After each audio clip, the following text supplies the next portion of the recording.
Levítico 11, 45. Só um versículo. Tá? Levítico 11, 45. E diz assim: Eu sou o Senhor que os tirou da terra do Egito para ser o seu Deus. Por isso sejam santos, porque eu sou santo. Vamos repetir ele mais uma vez. Eu sou o Senhor que os tirou da terra do Egito para ser o seu Deus. Por isso sejam santos, porque eu sou santo. Vamos orar mais uma vez? Senhor, nós te rendemos graças, ó Pai, uma vez mais, te pedindo, Senhor, também ao mesmo tempo que o Senhor abra o nosso coração para a Tua Palavra, para, Deus, possamos aplicá-la, Pai, na inteireza do nosso ser, para que sejamos apresentados diante de Ti, ó Deus, dia após dia, como sacrifícios vivos, de cheiro agradável ao Senhor. Pai, que nossa vida seja uma vida que seja agradável ao Senhor. Pai, nos ensina, Deus, sobre a necessidade, a urgência da santidade. Em nome de Jesus, aquele que jamais pecou, é que nós oramos. Amém. Irmãos,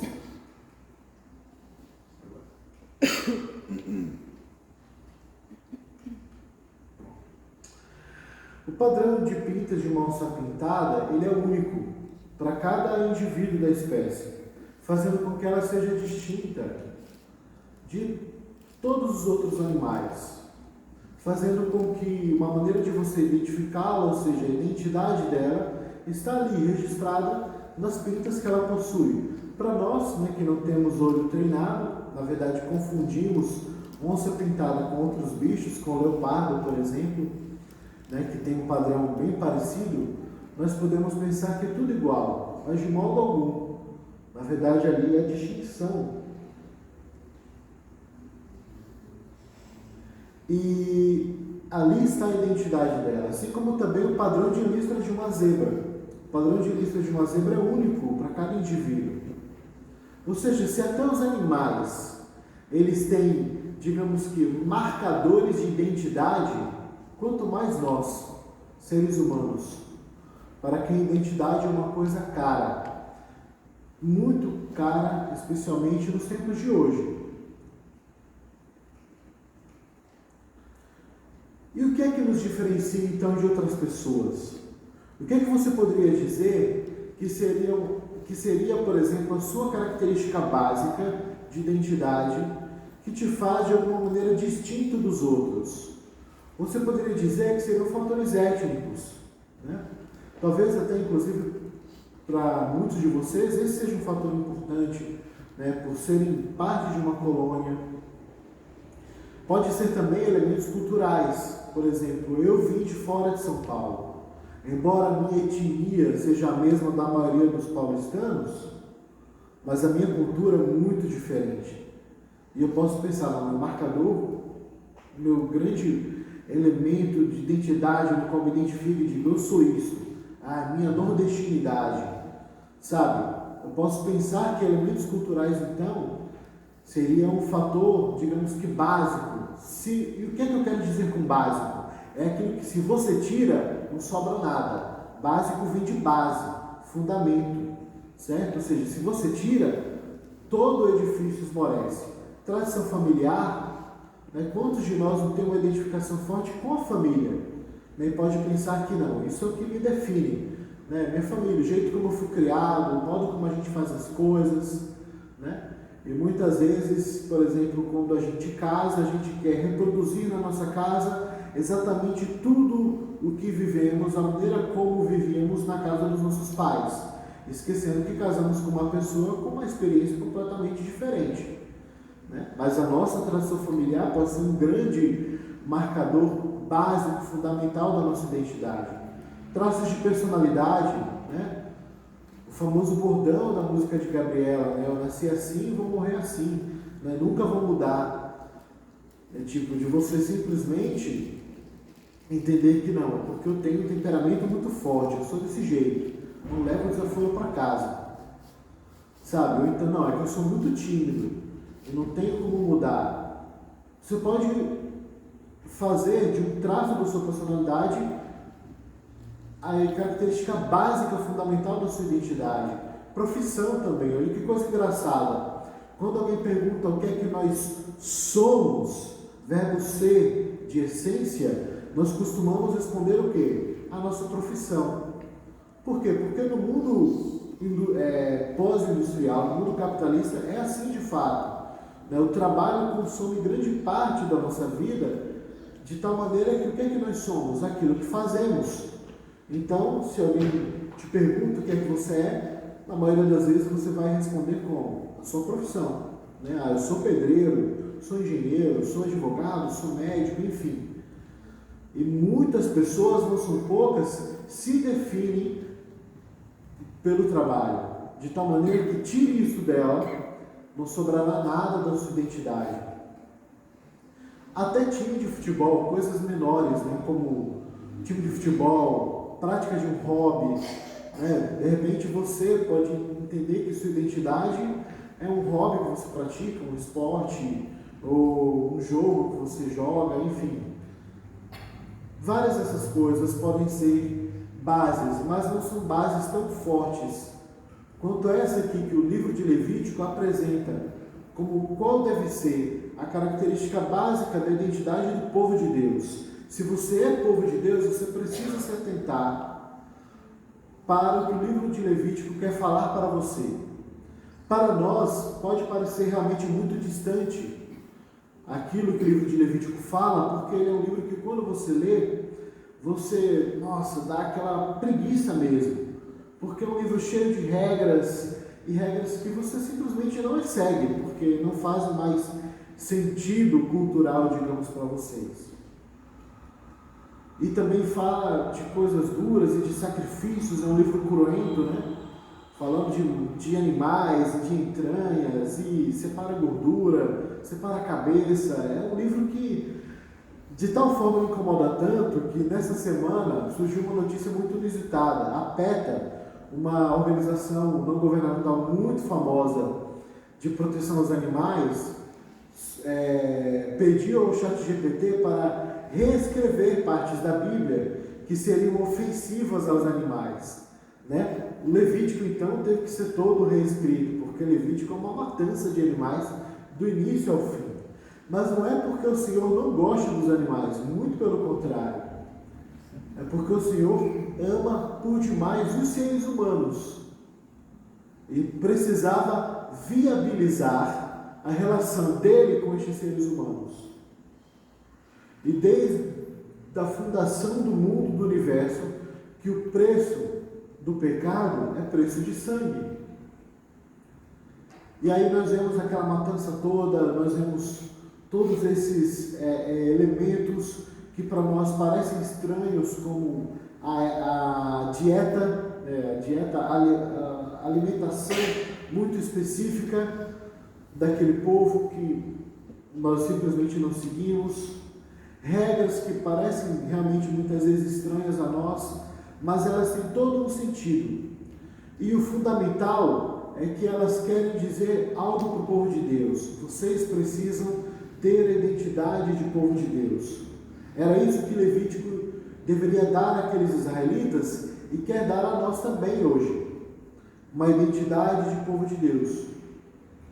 E a identidade do povo de Deus é esta: santidade. Se você pudesse resumir o livro de Levítico, que é um livro tão duro de ler, você pode resumi-lo simplesmente em uma palavra: santidade. Porque este livro regula o nosso relacionamento com o Senhor e o nosso relacionamento com o próximo. E tanto no relacionamento com o Senhor quanto no relacionamento com o próximo, Deus exige a mesma coisa: santidade. Essa deve ser a característica básica da identidade daqueles que fazem parte do povo de Deus. Por isso que o versículo que nós lemos, ele é uma espécie de refrão, que é repetido mais de 10 vezes em todo o livro. Ele é um refrão, ou seja, é uma ideia que o Senhor repete ao longo do livro, para que ela fique realmente impregnada na mente e no coração daquele povo e na mente e no coração da gente hoje. Vocês precisam ser santos. Primeiro ele declara, né, eu sou o Senhor. E depois ele dá a ordem. Vocês precisam ser santos. Santifiquem-se. Né, eu vou santificar vocês. Em várias passagens, do início ao fim.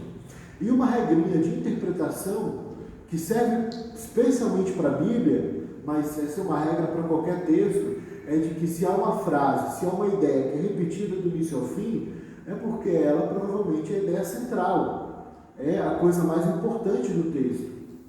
E se este refrão, sejam santos porque eu sou santo, é repetido 10 vezes no livro de Levítico, é porque essa é a ideia central deste livro. É o que o Senhor quer que nós guardemos.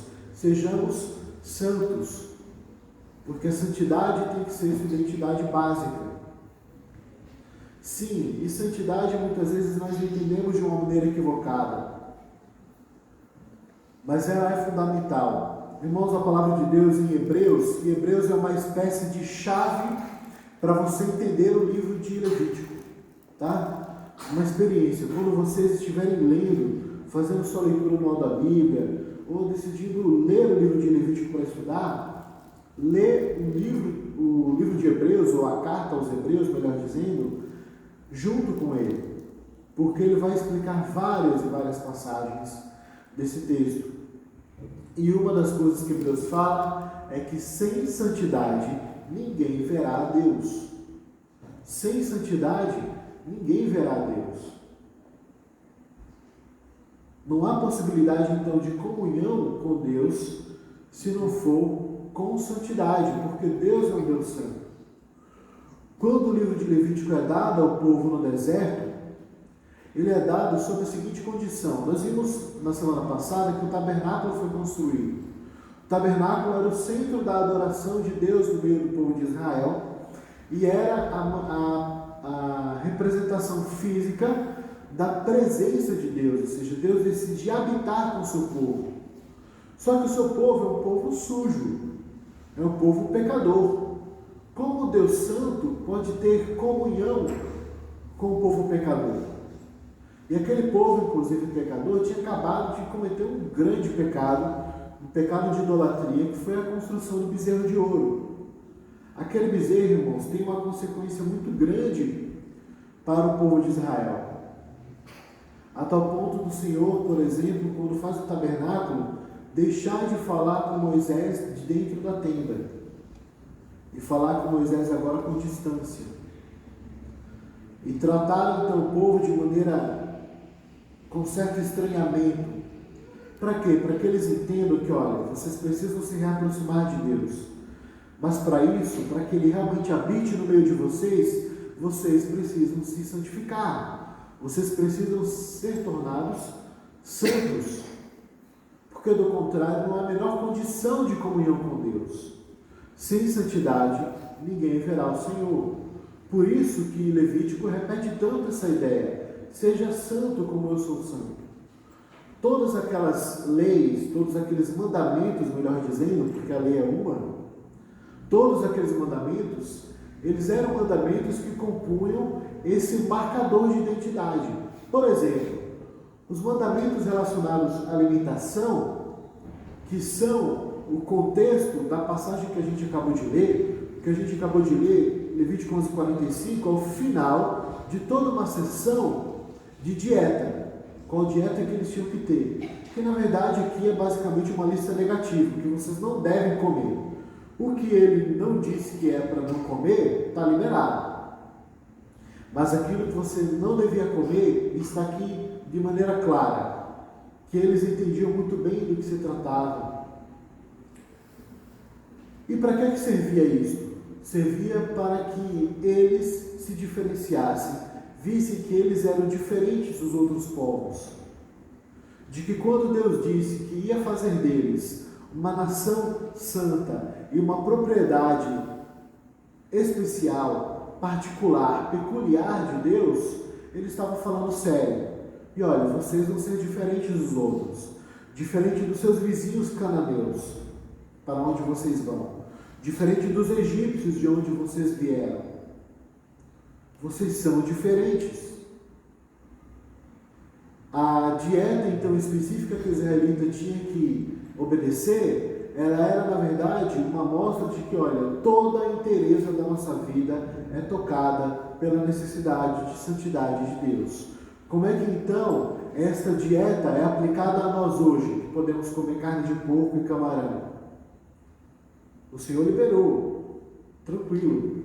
Você pode comer porco, camarão, enfim, vários desses alimentos que eram proibidos em Levítico. Mas o princípio da lei permanece. Você não deixou de ser nação santa, propriedade peculiar de Deus. Você precisa viver de tal modo que a inteireza do seu ser, que aqui é simbolizado pela comida, deve ser tocada pela santidade de Deus. Aquilo que você é, aquilo que você faz, aquilo que você pensa, aquilo que você sente. Por isso que ele dá ordens tão específicas para a alimentação, como símbolo disso, e dá ordens para várias outras coisas. Há aqui em Levítico contrastes muito grandes, contraste entre puro e impuro, entre limpo e imundo, contraste sobretudo entre vida e morte. Você vai entender o conceito de impuro, que quer dizer inadequado para o culto, para servir a Deus, algo extremamente relacionado à morte. Tudo o que lembrasse morte era impuro para Deus, porque Deus é Deus de vivos. Deus te resgatou para a vida. Então tudo aquilo que lembrasse morte era sempre visto como negativo. Para lembrar ao povo de que eles foram chamados para a santidade.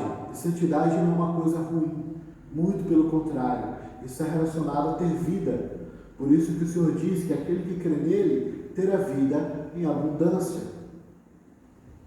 Mas também aquele que crê nele é chamado para a santidade. E o versículo ele pode ser dividido ainda em duas partes, em duas sentenças. E aqui, Senhor, se você reparar na sua Bíblia, está em caixa alta, em pixelete, né? Em letras maiúsculas toda a palavra. Porque ali está o nome pactual de Deus, né? O tetragrama, Yahvé. Simbolizando que ali Deus está falando com eles, lembrando, eu sou o mesmo Deus da aliança com Abraão, com Isaac e com Jacó, e a aliança que vocês celebraram no Sinai. É o mesmo Deus, sou eu falando com vocês. E ele usa esse termo mostrando que ele é o Senhor.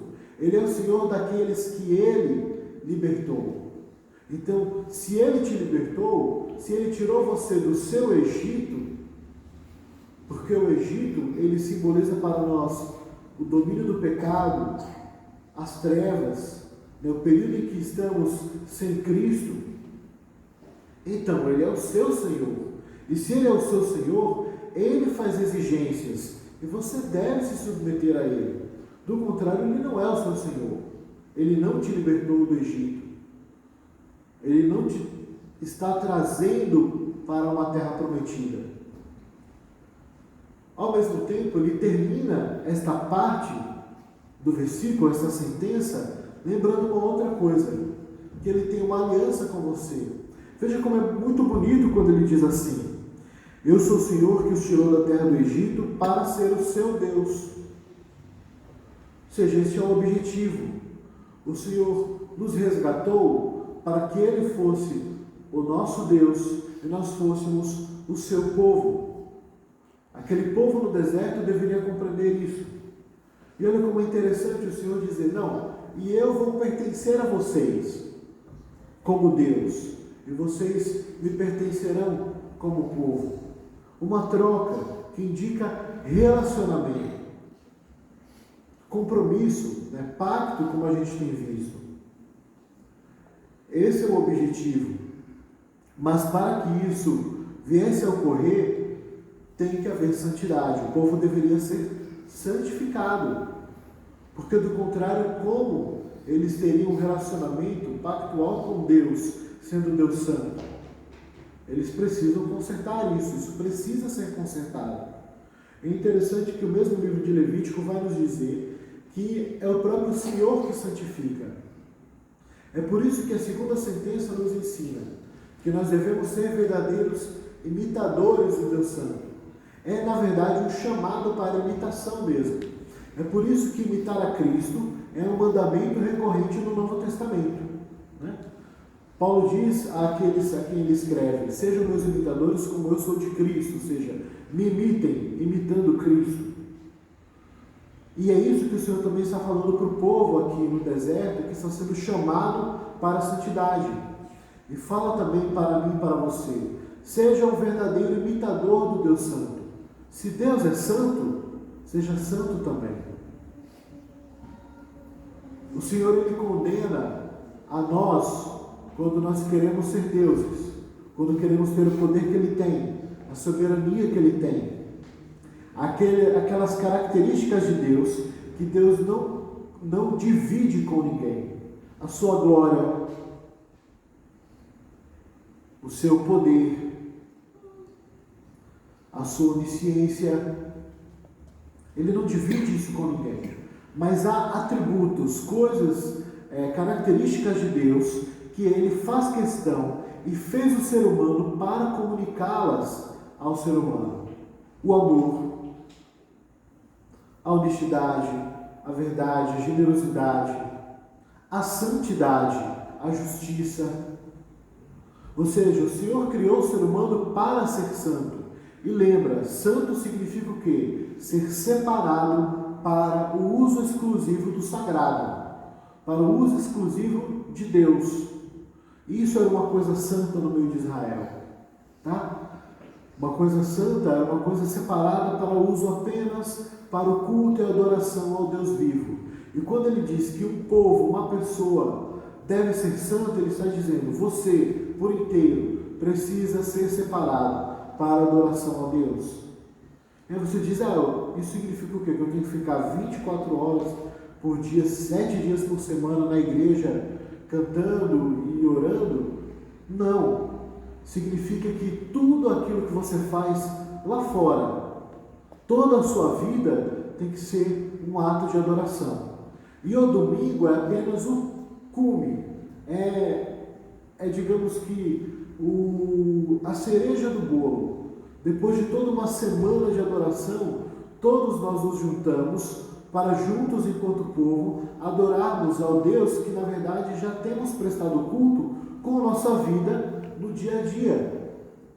Por isso que o livro de Levítico ele regula tantas partes do cotidiano do povo, que era para que eles compreendessem que essa exigência de santidade não era uma exigência que eles vivessem dentro do tabernáculo, era uma exigência de vida. O estilo de vida deles tinha que ser de tal maneira que Deus deveria ser honrado, glorificado no modo como eles viviam.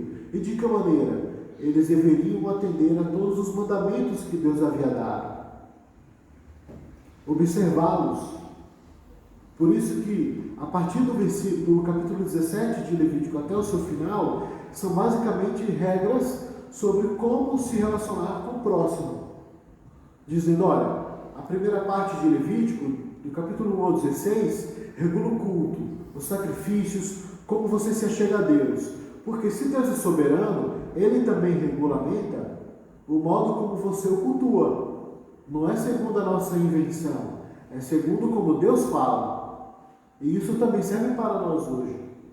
Como nós nos achegamos a Deus, somente do jeito como Deus quer, como Deus exige. Por isso que não há nenhuma possibilidade da gente chegar diante do Senhor se não for por meio de Cristo Jesus. Esse é o meio principal, primordial, o único possível de chegar a Deus. Por isso que na Reforma Protestante também, o culto ele foi depurado. Ele teve que passar por reformas, retirada de alguns entulhos culturais, algumas exigências que não faziam sentido, elas foram sendo colocadas, e o culto foi ficando simples mesmo. Para quê? Para que o povo tivesse essa noção de que, olha, nós devemos adorar a Deus da maneira como Deus diz que quer ser adorado. Mas também o Senhor regula como nós iremos adorá-lo na nossa vida, no nosso cotidiano. E é nesse cotidiano que devemos imitar ao Senhor. Ele chama a você e a mim para a santidade. E essa não é uma opção. Sem santidade ninguém verá o Senhor. Seja santo, portanto. Ser santo é uma ordem que nós devemos seguir. Não é uma possibilidade. Uma das piores coisas que aconteceu ao cristianismo ao longo dos séculos foi a classificação de cristãos de primeira e segunda categoria. Ao longo do tempo, começou-se a afirmar esta ideia, especialmente durante a Idade Média, com o período dos monges, no qual se tinha muito essa ideia: não, fulano é próximo de Deus. Nós não somos próximos, mas ele está perto de Deus, então peça para ele orar. E foi aí que foi surgindo a veneração a santos que iam morrendo. Evangélicos, nós também fazemos muitas vezes esse tipo de distinção. Não é um vício, um problema apenas de um católico romano, mas também de protestantes evangélicos. De muitas vezes fazer essa distinção. Cristãos de primeira categoria, muitas vezes enxergamos os líderes assim, né? Diáconos, presbíteros, pastores, missionários. Esses são cristãos de primeira categoria, né? Esses são mais próximos de Deus. Não. Segundo a palavra de Deus, não há essa distinção. Nem mesmo aqui no livro de Levítico. Não há essa distinção. O chamado para a santidade é igual a todos. O pastor precisa ser santo na sua vida. Você também precisa ser santo na sua vida. O diácono, o presbítero, qualquer pessoa, todos aqueles que fazem parte do povo de Deus são chamados à santidade. E por quê? Para que você seja como ele é, santo. Por isso que ele dá essa resposta e termina nele. O chamado à santidade começa em Deus e termina em Deus. Ele diz, por quê? Porque eu sou santo. Então, a sua identidade, né, as suas características devem ser dadas do seu Pai. Não o seu Pai terreno, mas o seu Pai celestial. Se você tem Deus como Pai, você deve carregar a herança genética dele. Essa herança genética dele é santidade. É você ser santo como ele é santo. De tal maneira que você seja reconhecido como filho de Deus. E isso não é um chamado para um cristão especial, é para todos nós. Todos somos chamados à santidade. Como é que a gente aplica então essa palavra a nós hoje? O chamado à santidade, ele continua valendo. Ou seja, o livro de Levítico não caducou. Ele foi plenamente cumprido em Jesus, mas os seus princípios permanecem para nós. Se hoje nós não temos mais a necessidade de observar leis alimentares, nós ainda temos a necessidade de compreender que a santidade na nossa vida tem que ser por inteiro, porque era isso que as leis alimentares significavam. Se nós não precisamos hoje não tocar num cadáver, se for necessário, porque isso era uma coisa que tornava impuro, ou a mulher quando estava para dar a luz e dava a luz, ela ficava impura também. Não porque essa impureza significasse pecado, mas porque como ela havia passado por um processo de correr risco de morrer, isso a tornava impura. Impureza aqui não significa pecado necessariamente, mas inadequação. Por quê? Porque lembrava a morte. O nascimento tinha essa ambiguidade. Imagine aquela época em que a mortalidade entre as mães era muito, muito alta. E aí, como é que isso então vale para nós hoje? Uma mulher fica impura depois que menstrua ou depois que dá a luz. Mas o que ele quer dizer? Olha, tudo aquilo que cheirar a morte, se afaste. Você foi chamado para promover vida. Você não foi chamado para promover morte. Então, age de tal maneira que você viabilize a vida dos outros e promova a vida das pessoas. É assim que a gente aplica o princípio. Então, a santidade continua valendo para nós hoje. E a santificação é o único sinal seguro de eleição divina. Não é como muita gente, sociedade afora, que estudou no ensino médio parcamente sobre calvinismo, e ficou na cabeça a ideia de que o calvinismo nos diz que ser rico é sinal da eleição divina. Mentira! O calvinismo nunca falou isso. Nunca, nunca. Falou o contrário, que santificação é o único sinal seguro de eleição. Ou seja, se você busca a santificação, se você busca a santidade como grande ambição da sua vida, ser santo como o teu Deus é santo, pronto, isso é um sinal de que, olha, você é eleito mesmo, viu? Porque santificação é uma preocupação para você. Ser santo nos seus relacionamentos, ter um namoro santo, ser um trabalhador santo, um estudante santo, filhos, maridos, filhas, mães, irmãs, amigos melhores. A santificação também é a única evidência de que o Espírito Santo habita em você. Por quê? Porque se o Espírito Santo habita em você, ele está trabalhando para a sua santificação. Se ele não habita em você, não tem nem como você ser santificado. Então, a única evidência de que você tem o Espírito Santo de Deus morando em você é a santificação. Tá pesado, viu? Isso é um carro? Nossa. A santificação compreende a devoção a Deus pessoal e comunitária, ou seja, tudo aquilo que você faz para culto a Deus, e aqui envolve não só o culto de domingo e a importância dele, você precisa estar presente, você precisa cultuar a Deus em comunidade, mas também envolve a dimensão pessoal. Primeiro, de que você deve estar aqui inteiro, ou seja, esteja aqui presente mesmo, com mente e coração. Não faça do culto do domingo apenas uma convenção social, mas um momento no qual você está adorando a Deus. Mas também está aqui relacionada a sua devoção pessoal dentro de sua casa, na privacidade do seu quarto, no seu momento a sós com Deus, das suas orações, da sua leitura bíblica, da sua meditação na palavra de Deus. A santificação precisa dessas atividades, que a gente chama de atividades de devoção ou piedade. Elas são necessárias para a santificação. Se a gente passa a maior parte do tempo livre que a gente tem se distraindo, como seremos santificados? Nós devemos encher o nosso coração e nossa mente das coisas de Deus.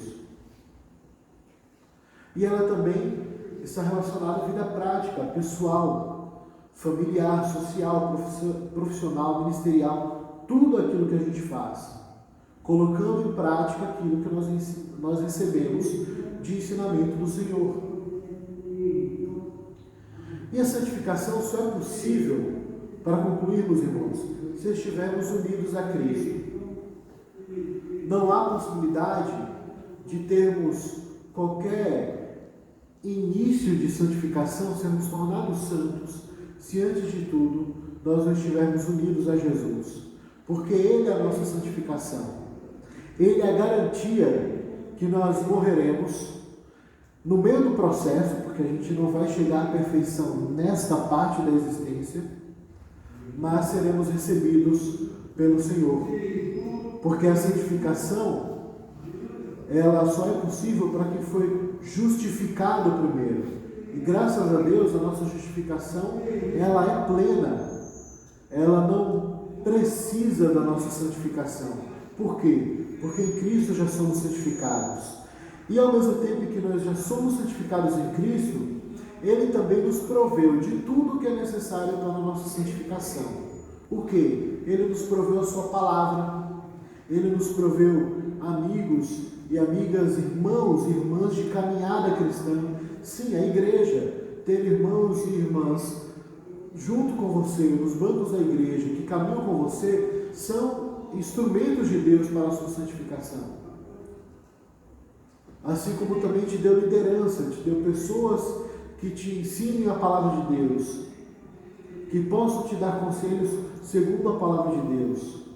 E mais do que tudo, o Senhor nos deu o próprio Espírito dele, habitando em nós, que realiza essa obra de santificação. Então, de fato, irmãos, sem Jesus não há possibilidade de sermos santos, mas exatamente o fato de estarmos em Jesus exige que nós nos empenhemos na santidade. A santidade, diferente da justificação, ou seja, da salvação, a salvação é pela graça.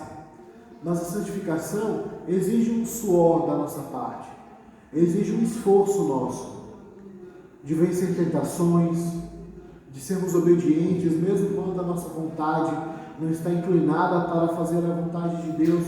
Nós vamos levar cativo toda a nossa vontade, o nosso desejo diante de Cristo, e começamos a nos guiar pelo que é certo diante de Deus, e não por aquilo que gostamos de fazer, e experimentar uma verdadeira liberdade. Nos exige, sim, esforço. Esse chamado que o Senhor nos faz para sermos santos, Hebreus também diz que nós ainda não suamos sangue na nossa luta contra o pecado. Quando o autor de Hebreus ele fala isto, e aí de novo Hebreus que está muito ligado a Levítico, e o que é que ele está querendo dizer? Olha, seu esforço para a santificação deve ser tal que é como que você tivesse inclusive que suar sangue se fosse necessário. Você tem que sangrar, né? Aquilo que vale, por exemplo, para quem quer atingir qualquer objetivo, empenhar-se com o máximo de esforço, também vale para a santidade. Se você quer ser alguém que é reconhecidamente um filho de Deus, alguém santo, esforce-se para isso. E Ele já te deu todo o encorajamento, já te deu todos os instrumentos necessários para que isso ocorra na sua vida. Vamos orar? Senhor, nós te louvamos porque o Senhor é santo, e o Senhor é santo e libertador, que nos libertou do pecado, nos libertou, ó Deus, da escravidão da nossa vontade, a escravidão, ó Deus, do diabo, a escravidão, ó Pai, da morte, e nos trouxe, ó Deus, para o reino do Filho do seu amor, ó Pai, para que neste reino pudéssemos viver de maneira santa e agradável ao Senhor. Mas, Pai, nós reconhecemos que sem Cristo nós não somos nada, nós não podemos ser recebidos pelo Senhor e não podemos ser santificados, ó Pai, sobretudo se o Espírito Santo nos estiver habitando em nós. Por isso, ó Pai, nós te pedimos que o Senhor faça morada em nós, naqueles, ó Deus, que ainda não têm, ó Pai, o Espírito de Deus morando nele. Ó Pai, faz morada, Senhor, naqueles, ó Pai, que estão vacilantes, ó Deus, na sua caminhada. Dá um novo fôlego, Senhor, um novo ânimo para empenhar-se, ó Pai, na santidade, para fazer aquilo que te agrada, ó Deus, para viver, ó Pai, segundo os seus mandamentos, ó Deus. Ajuda-nos, Senhor, ajuda-nos a ser santos. Ajuda-nos, Deus, porque sem Ti, de fato, Senhor, nós não podemos fazer nada. No nome de Jesus, ó Pai, que nós oramos. Amém. Vamos cantar, irmãos? Já esqueci, desmuta o barco, por favor.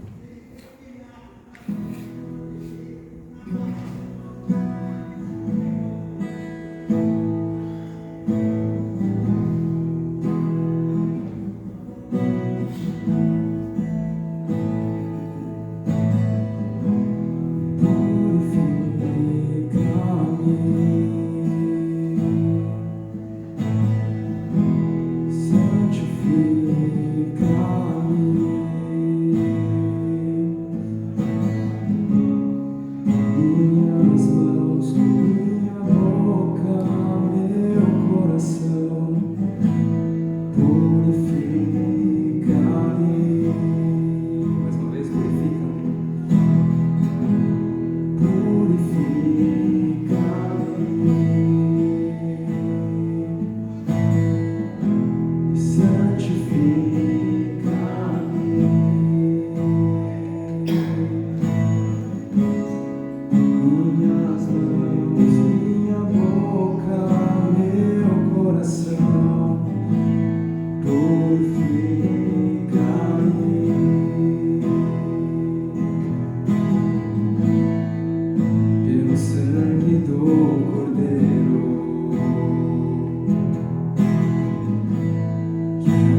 Irmãos, vamos fazer a oração que o Senhor nos ensinou.